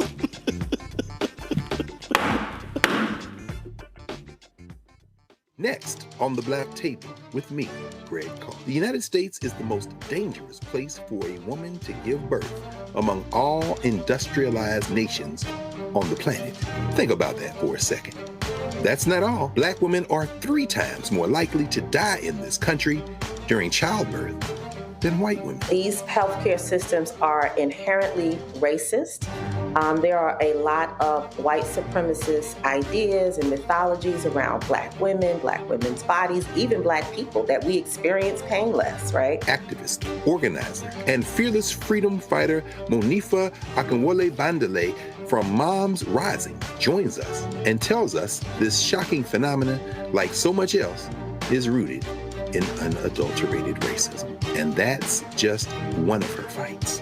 Monifa Bandele on the next Black Table here on the Black Star Network. On the next Get Wealthy with me, Deborah Owens, America's Wealth Coach, Black Americans have 1/10 the wealth of their white counterparts. But how did we get here? It's a huge gap. Well, that's why we need to know the history and what we need to do to turn our income into wealth. Financial author and journalist Rodney Brooks joins us to tell us exactly what we need to do to achieve financial success. You can't talk about why we are, as Black people, where we are, unless you talk about how we got here. Bridging the gap and getting wealthy, only on Black Star Network. Me, Sherry Shepard, with Sammy Roman. I'm Dr. Robin B., pharmacist and fitness coach, and you're watching Roland Martin Unfiltered.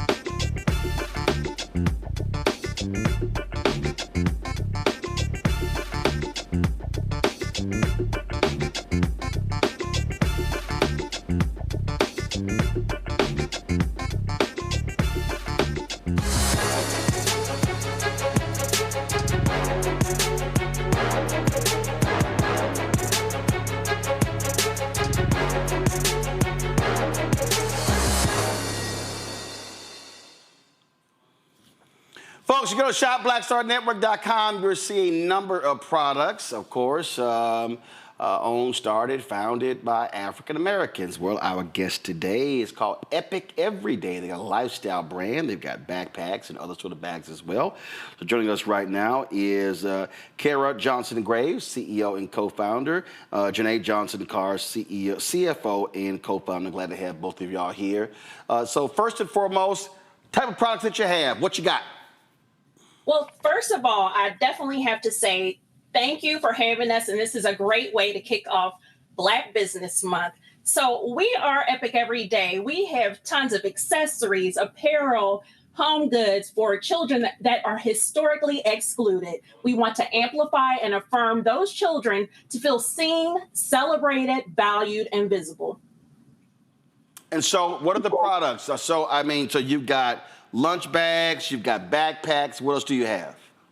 We have all kinds of things. Janae, would you like to go down the list of a couple of things that we have? Sure. We have sweatshirts for the family, not just for the kiddos. We have salon capes, like you said, Roland. We have backpacks. We have lunch bags. We have small backpacks for the littles. We have chest bags. I'm sure I'm leaving off some products, but we have the plethora of everything. Why did y'all start this? What was the impetus? So what started as a way to build confidence in my nieces when Janae and her family were living in Scotland has turned into a global brand for us. So we really just started it for them to feel seen, like I said, valued and visible, and really to take to school, travel. They travel a lot. They're little mini jet setters. And that's how it initially started. But Janae can always tell the story as they travel. Janae, what do you want to say? Yes. So when my kids were little, of course, when your children are little, you want to get them something that makes them feel visible, right? You want to get them something that makes them say, oh, that looks like me. Or I can see myself in that product. And it was extremely hard for me to find anything for my girls. And so we decided to start this company. Now, neither one of us. Janae, didn't you say y'all were in Scotland? I was in Tennessee before Scotland, though. So let me be clear. I was in Tennessee when we first started discussing. I was about to say, and then with my job, it took me to Scotland. Scotland probably got 3 more black people than Ireland. And they were the representation. They were the family. It's left now. All right, go ahead. Yeah. So I wanted them, even when they were little, and took things to school. So the first time when we had like our prototype bag, and like I said, my sister and I have STEM background, so nothing dealing with business. We kind of just started bootstrap the company from the ground up, but we happened to go to Dubai, and my daughter had on the backpack, and we were stopped at a theme park, and somebody actually got out of their taxi and said, where did you get that product? Like, I would love to get that for my child. And I literally was like, we don't even have a Facebook page now. We don't have anything. We don't have an Instagram. But that made me see that something that we were doing, we were thinking of it in the right manner. And she was actually our first customer. She was living in Saudi Arabia, teaching English at the time. So it has grown from there. And I'm surprised by the amount of people that still stop us. I was stopped in the Atlanta airport by somebody asking about our products as well. And of course, I keep the cards on hand. Kara, so I can pass them out because she gets on me all the time. So that's kind of how we started it. And I still think there's a huge need, even with our business, right, to continue to do things like we're doing. Somebody in the exactly. And we took 2 years just to do research before we launched anything, beta testing, compliance, the right fabrics, all of those things for our brand. Somebody in the chat asked, is it only for kids? Do you have anything for adults? No, we do have products for adults as well. So we do have sweatshirts for the family. I wish I'd have brought mine today, but I was trying to be bright on camera. But we do have other products. We have, like I said, the chest bags. I carry my chest bag around with me.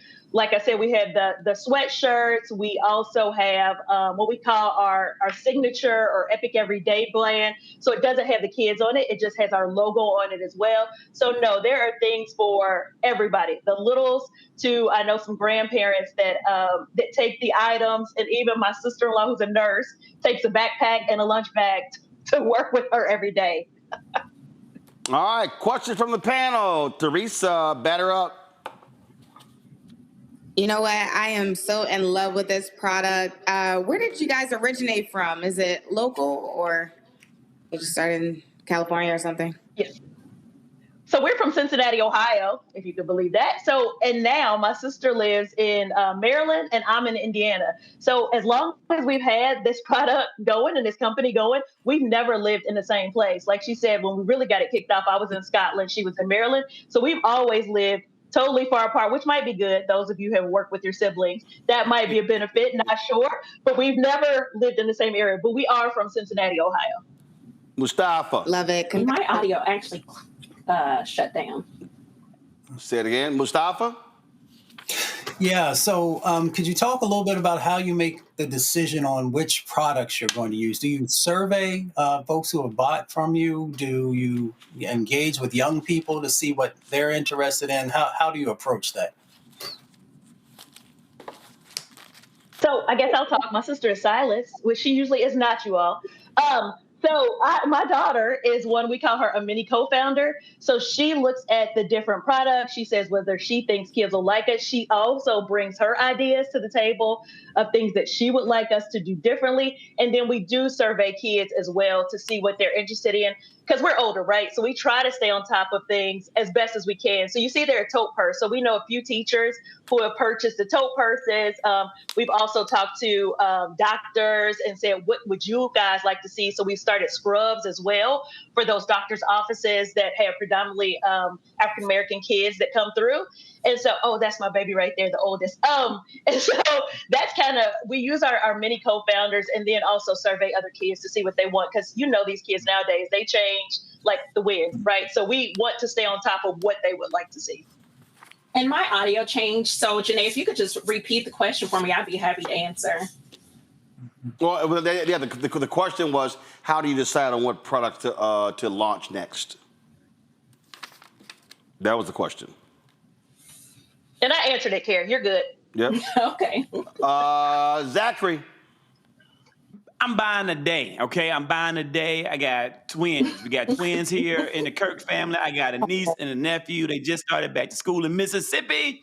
And this is something they're going to love. We're going to buy one for these little baby Virgos rolling out here. They're going to get it for back to school. Going to fill the backpacks up with stuff I know they're going to need. One of them loves to read. He'll get books. Boy twin, girl twin, don't like to read, hate to read. Pretty much hate everything with school, so I got to figure hers out because I do want her like some bows and because she like pretty stuff. So we're going to figure that out. But I'm really happy to see it. And I want to know, do you work with young kids? Because, you know, this is one great Roland, thank you for providing the marketplace and providing the exposure. But when we could get this out to kids, like little ambassadors who buy the product, then they share the product out there and we kind of get it going, because this is something I want to see shared with more of our children. They need to see themselves represented in these types of products to feel good about school and what they're doing. Agreed. So first of all, thank you for that. My husband is from Mississippi, by the way, so shout out to Mississippi.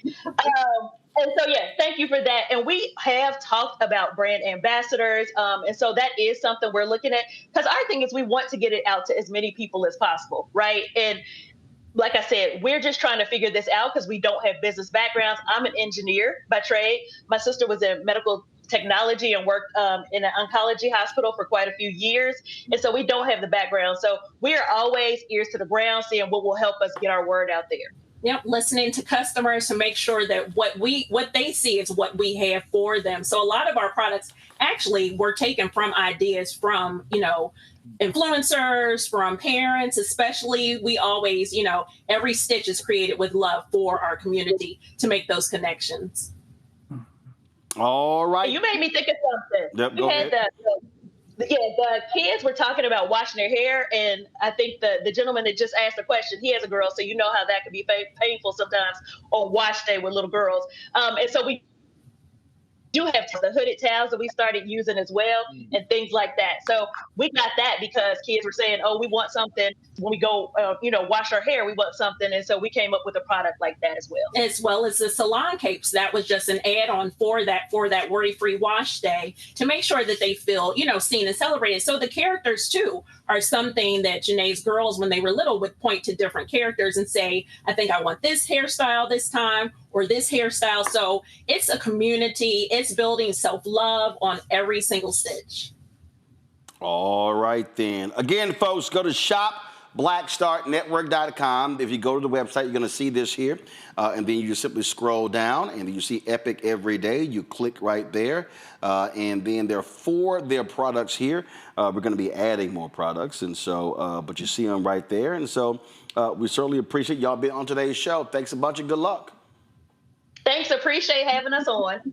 Thank you so much for this time. Thank you very much. Let me thank Teresa, Zachary, Mustafa, being on today's panel. I certainly appreciate it, folks. Thank you so very much. Folks, I'm going to be broadcasting tomorrow from Cleveland. Here there for the National Association of Black Journalists Convention. Looking forward to seeing a black journalist there. And so we're going to be there Thursday. Of course, Omi Congo is going to be sitting in for me because I have to give a keynote speech to the Chicago African Americans in Philanthropy. So I'm going to leave NABJ, go give that speech, then fly back to Cleveland. And so look forward to that. And so, folks, we appreciate that. Hey, if y'all want to support the work that we do, don't forget, join our Bring the Funk fan club. Our goal is very simple, to get 20,000 of our fans contributing on average $50 each a year. That's $4.19 a month, 13 cents a day, goes to support this show and all the shows on the Black Star Network, plus the shows we're looking to launch as well. And so we want you to do that. And so if you want to participate, if you can't give $50, we understand. Give less. We appreciate every dollar. You can give more. That's awesome as well. Use the Stripe QR code. You see it right here, the QR code right here on the screen. Click the Cash App button to contribute. Also, you can use that QR code for credit cards as well. Checks and money order. Make it payable to Roland Martin Unfiltered. P.O. Box 57196, Washington, D.C. 20037-0196. PayPal is R Martin Unfiltered. Venmo RM Unfiltered. Zelle Roland at RolandSMartin.com. Roland at RolandMartinUnfiltered.com. Download the Black Star Network app. Apple phone, Android phone, Apple TV, Android TV, Roku, Amazon Fire TV, Xbox One, Samsung Smart TV. Be sure to, of course, get my book, White Fear, How the Browning of America is Making White Folks Lose Their Minds. Available bookstores nationwide. Get the audio version I read on Audible. Also, of course, if you want to get our gear, that's right, Roland Martin Unfiltered gear. All you got to do is go to shopblackstarnetwork.com. You see our different shirts right there. You go to the website. I'll show you right here. Come to my iPad, folks. So one second. Don't come to me yet. Here we go. So if you want to come to, so come right here. So if you go to our website, and then if you just simply click Shop the Unfiltered Collection, that's the button right here. Shop the full collection. Takes you to it. You see the mugs and t-shirts and hoodies, all that good stuff, hats as well, all the different products there. And they have to add this shirt right here, the hashtag Team Whip That Ass shirt. I thought was going to be on there, so we're going to be adding that so y'all can get this as well. And so our FAFO Project 2025 shirts, you can get those in black or white. Same thing with Don't Blame Me, I Voted for a Black Woman. It's all there. And of course, if you want to check out our podcast, we do it with iHeartRadio. We're distributed on all podcasting platforms you see right there. Apple, Spotify, Amazon Music. We are everywhere. But of course, YouTube as well. You can check it out there. Plus, in our app. Don't forget, you want to download the app Fanbase. We want to support that app. Of course, black-owned app, Isaac Hayes III. And if you want to invest, they've raised $12.7 million. The goal is $17 million. The Series A fundraise. For more information, go to startengine.com/fanbase. Startengine.com/fanbase. Folks, that's it. I gotta go pack. I'll see y'all tomorrow right here. Roland Martin Unfiltered on the Black Star Network. Holla!